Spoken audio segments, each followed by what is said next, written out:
Urban FM 104.5. Urban FM 104.5. Vous êtes sur les 104.5 Urban FM. La station Urban avec Jean-Paul. Jean-Paul, bonjour. Bonjour la fraîche. Comment tu vas ce matin? Ça va très bien. Il y a la forme? Oui, ça va. Jean-Paul, pourquoi, avant de rentrer dans le sujet, pourquoi les westerns ont disparu comme ça? Ben non, c'est plus l'époque du western. Voilà, en fait. c'est plus l'époque du western. Mais les westerns sont en train de revenir petit à petit. Hein. Si tu suis par exemple... Ouais, le western façon noire là. Par exemple...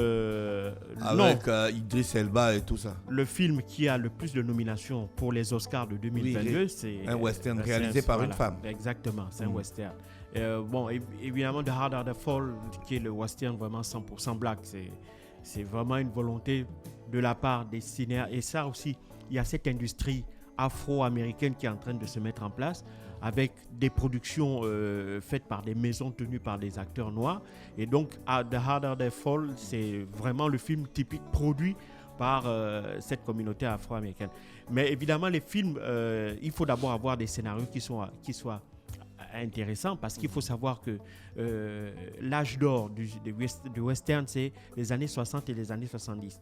Et même, il y avait deux types de western. On avait ce qu'on appelle le western qui était tourné aux États-Unis.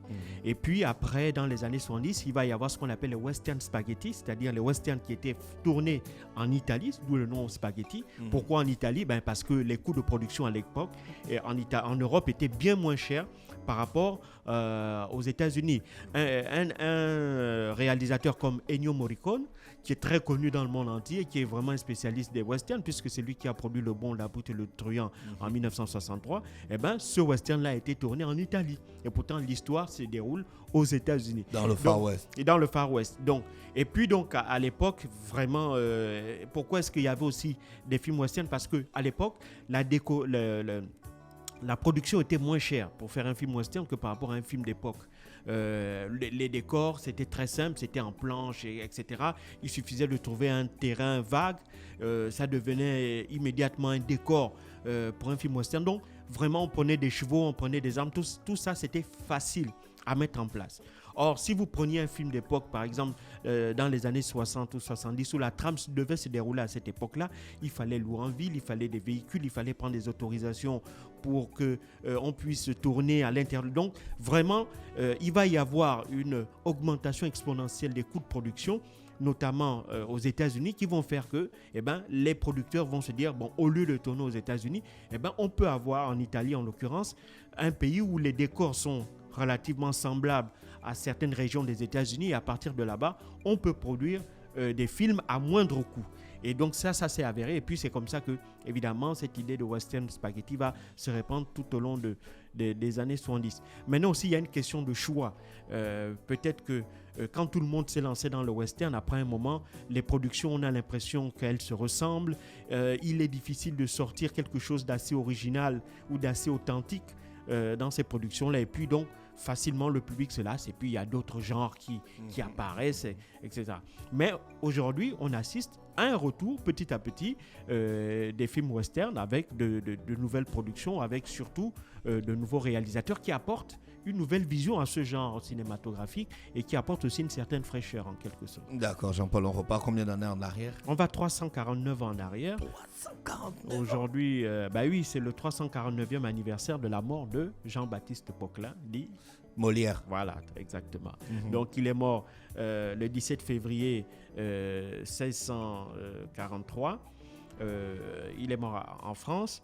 Et donc, évidemment, aujourd'hui, il y a déjà une idée qui est répandue selon laquelle Jean-Baptiste Poquelin serait mort sur scène, alors que ce n'est pas vrai en fait. Pour ceux qui ne le savent pas, d'abord Molière, il est né à Paris en 1622. Il est issu d'une famille bourgeoise parce que son père était tapissier à la cour de Louis XIV et donc de Louis XIII, pardon. Et donc lui, la tradition voulait que le premier garçon reprenne, si tu veux, l'affaire de son père. Le jeune Jean-Baptiste Poquelin, lui, ne se sent absolument pas attiré par le métier de tapissier, et donc lui il est plutôt intéressé par le théâtre, et donc il va décider donc de quitter, si tu veux, le cocon familial et de se lancer dans sa passion. Et donc, il va fonder une compagnie théâtrale qui s'appelle l'Illustre Théâtre. Et à partir de là, ils vont commencer à faire des tournées à l'intérieur des provinces. Et c'est en faisant ces tournées-là qu'il va, à l'intérieur des provinces, qu'il va petit à petit acquérir une certaine notoriété au point de rencontrer Philippe d'Orléans, qui n'était que le frère cadet de Louis XIV. Et donc, ce dernier va le prendre sous sa protection dans un premier temps, avant que Louis XIV en personne ne le fasse à son tour. Et donc, à partir de là, dès lors qu'il va devenir le protégé du roi, durant à peu près une dizaine d'années, ce sont les 10 plus belles années de Molière, puisqu'il va successivement sortir ses plus grandes pièces de théâtre, que sont L'École des femmes, sortie en 1662, Tartuffe, sorti en 1664, Don Juan, sorti en 1665, Le médecin malgré lui, sorti en 1666, L'Avare, sorti en 1668, Le bourgeois gentilhomme, sorti en 1670, et Le malade imaginaire, sorti en 1673. Donc, contrairement aussi à une autre idée qui était répandue, Molière n'est jamais tombé en disgrâce sous Louis XIV. Au contraire, en dépit des scandales que certains des thématiques ou certaines de ses représentations suscitaient, il a toujours bénéficié du soutien de Louis XIV parce qu'il voyait en lui véritablement quelqu'un qui bousculait un peu les codes et qui, en fait, lui montrait un peu à lui, le roi, qui détachait du peuple, comment est-ce que le peuple fonctionnait, comment est-ce que le peuple vivait. Et il lui apportait un peu, si tu veux, de nouvelles idées en quelque sorte, et lui montrer un peu les changements de la société française de l'époque. Et donc, c'est quelqu'un aussi qui n'est pas mort indigent, il n'est pas mort pauvre. Molière est mort assez riche, puisque, étant donné qu'il était en quelque sorte le comédien attitré de la couronne, il percevait un salaire colossal qui était l'équivalent de celui d'un gouverneur de l'époque. Et donc, c'est quelqu'un qui vivait très très bien. Et donc, il faut se rappeler qu'il n'est pas mort en 1643, je voulais dire, il est mort en 1673, pardon. Donc, le 17 février 1673, donc le jour de sa mort, il participait à la représentation la 4e représentation du Malade imaginaire, parce que c'est lui-même qui jouait les rôles principaux de ces pièces de théâtre. Depuis déjà plusieurs semaines, il se sentait particulièrement fatigué parce qu'il était pris de violentes quintes de toux qui parfois faisaient qu'il crache du sang. Et donc, lors de cette 4e représentation, alors qu'il aurait pu l'annuler, mais lui, il va décider, il va s'obstiner à quand même aller jusqu'au bout de sa représentation. Il va même aller jusqu'à la fin, contrairement à ceux qui disent qu'il était mort sur scène. Non, il n'est pas mort sur scène. Il est sorti de cette représentation véritablement épuisé. Et donc, une fois la représentation terminée, il est directement rentré chez lui. Et après, évidemment, sa santé s'est fortement dégradée parce que, selon les experts, aujourd'hui, on estime que Molière souffrait d'un anévrisme pulmonaire. Et donc, dans la nuit du 17 février, malheureusement, il va décéder. Et donc, il faut savoir qu'à l'époque, les comédiens ayant été excommuniés depuis le IVe siècle, ces derniers ne pouvaient pas être enterrés dans un cimetière. Et donc, pour qu'un comédien puisse être enterré dans un cimetière, il aurait fallu de son vivant qu'il renonçât à sa fonction de comédien. Or, Molière n'avait pas eu le temps de le faire, et donc la question se posait de savoir où est-ce qu'on devait l'inhumer. Et donc, comme c'était le comédien attitré du roi, et donc Louis XIV va faire jouer de son intervention, de son influence, et on va accorder enfin une sépulture à Molière. Le premier endroit où il va être enterré, c'est d'abord au sein du cimetière Saint-Joseph, mais à l'époque, étant donné, comme je l'ai dit, qu'il était comédien, cet enterrement ne pouvait pas se faire de jour ni avec l'organisation d'un faste qui était inhérent à un tel événement. Donc il sera enterré de nuit, notamment dans la nuit du 21 février. Et après la Révolution française, les restes de Molière vont être déplacés de nouveau et être enterrés à côté du couvent des Petits Augustins, qui deviendra par la suite le musée des monuments français en 1795. Et une fois de plus, notamment en 1816, après la fermeture du musée des monuments français, les restes, ce bâtiment d'abord ayant été affecté à l'École nationale supérieure des beaux-arts, et évidemment ce établissement qui, contenait également tous les manuscrits originaux des œuvres de Molière vont être également déplacés. Et c'est à la suite, donc, en 1816, de la fermeture de l'école...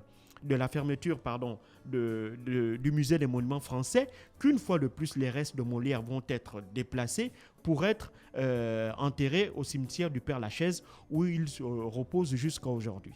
Donc voilà ce que l'on peut dire sur la disparition de Molière. Le Père-Lachaise. Le cimetière Le Père-Lachaise, donc c'est là-bas où aujourd'hui, si vous voulez voir là où est enterré Molière, vous pouvez vous rendre dans ce célèbre cimetière parisien. Voilà. Mais pourquoi il est autant célèbre, Molière?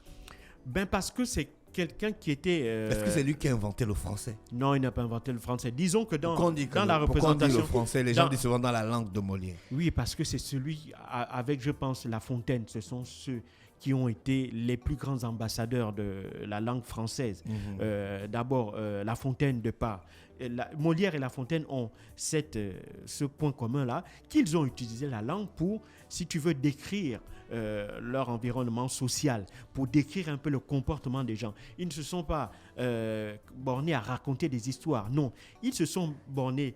maintenant, La Fontaine et Molière, eux, ils jouaient sur les caricatures et ils amplifiaient vraiment ces caricatures-là. Aussi bien lorsque vous voyez les querelles des femmes, c'est pour mettre en place ce que nous, on appelle le Congossa. C'est quelque chose qui existe aujourd'hui. Lorsque vous vous lisez Les femmes savantes, c'est exactement quelque chose qui était révolutionnaire. C'est-à-dire qu'à l'époque, les femmes n'avaient pas le droit d'avoir une certaine éducation. Tout juste on leur demandait d'être belles et d'être comme des meubles de maison. Or, lui, il va être le premier féministe, en fait, dans l'histoire de France, parce qu'il va, à travers les femmes savantes, et ça va même susciter de vives polémiques à l'époque, c'est-à-dire que donner l'impression que les femmes étaient capables de réfléchir comme des hommes et d'apprendre des choses et même faire des découvertes comme des hommes. Lui, donc, c'était vraiment un avant-gardiste. C'est la raison pour laquelle on continue de lire ces pièces de théâtre jusqu'aujourd'hui, parce que quand vous preniez Tartuffe, je suis désolé, des faux dévots, on n'a qu'à voir toute la pléthore de gens qui disent être investis d'un pouvoir divin, les prophètes, les apôtres, les pasteurs, je ne les accuse pas, mais je ne fais que relater ce qui est justement repris dans Tartuffe, donc le faux dévot, donc des personnes qui utilisent l'image de Dieu pour se donner une certaine moralité, une certaine image, et à partir de cette image-là, tromper les gens, c'est ça en fait. Malheureusement, on retrouve ça aujourd'hui. Les médecins, malgré lui, on a des gens aussi qui, sous couvert de la fonction de médecin, alors qu'ils n'ont, même s'ils ont les diplômes, ils n'en ont peut-être pas forcément la maîtrise.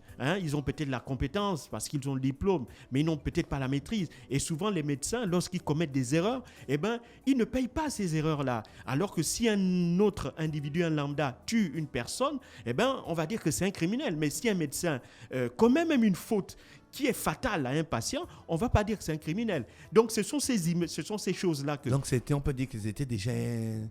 un littéraire engagé. Mais absolument, absolument. Mais lui seulement, ce que lui il faisait, c'est-à-dire qu'il regardait la société dans laquelle il était et puis il prenait des personnalités dont il tirait des traits de caractère et en faisait des caricatures, parce que c'est un comédien, c'est pas un acteur dramaturge. Et donc il avait compris que par la comédie, par le rire, on pouvait véhiculer un certain nombre de messages sans que cela ne puisse véritablement susciter un scandale. Même si, comme je l'ai dit, par exemple pour certaines pièces de théâtre, Tartuffe, Les femmes savantes ou Querelle des femmes, certaines parties ont posé problème à Molière. Mais comme il avait utilisé le genre et comme il était adoré et énormément respecté par Louis XIV, il a pu transmettre ces messages dans la société française, et ces messages-là, par la suite, ont pu s'installer. Et c'est la raison pour laquelle, jusqu'aujourd'hui, près de 350 ans après sa mort,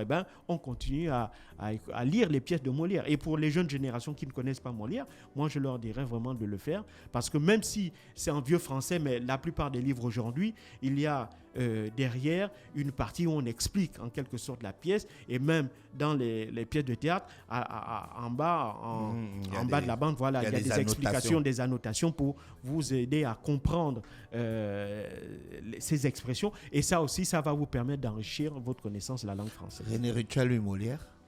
Oui, j'ai lu Molière à Quaben, on faisait les contrôles de lecture dessus. C'est un peu obligatoire à l'école. D'accord.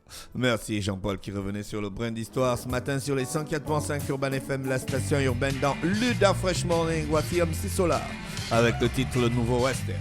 Urban FM 104.5.